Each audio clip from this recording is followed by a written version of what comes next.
స్థితిలో ఉన్నారు. అనేకులు వాటిని జీర్ణించుకోలేకపోయారు. ఇప్పటి కాలమందు కూడా ఆయన పిల్లల ద్వారా జరుగుతున్న వాటిని కూడా నీవు నమ్మలేకపోతున్నావు. ఆ స్థితిని నువ్వు జయించాలి. ఆ స్థితిని నువ్వు జయిస్తేనే నీ ప్రార్థన నీ జీవితంలో నెరవేర్చబడుతది. ఆ ప్రార్థన నీ జీవితంలో నెరవేర్చబడాలంటే మరి నువ్వు యేసయ్య ద్వారా జరుగుతున్న అద్భుతాలను నమ్మగలగాలి. నువ్వు మనిషిని నమ్మమాకు. మనుషుని నమ్మమాకు. యేసయ్య నామాన్ని నమ్ము.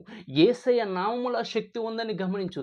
యేసయ్య నామములో ఆ పరిపూర్ణమైన విడుదల దొరుకునని నమ్ము. యేసయ్య నామాన్ని నమ్ము. యేసయ్య నామాన్ని ఎవరు వాడినా ఆ నామమును బట్టి విడుదల జరుగుతది. హల్లెలూయా!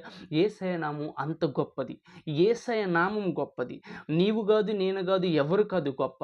యేసయ్య నామం గొప్పది. ఎందుకంటే కలువరి శిలువలో మనందరి కొరకు క్రయాధనముగా మార్చబడిన దినమున ఆ నామము అంత గొప్ప ఉన్నతమైన నామముగా మార్చబడిందంట. అన్ని నామముల కంటే పైనామముగా ఆ నామం హెచ్చింపబడిందంట.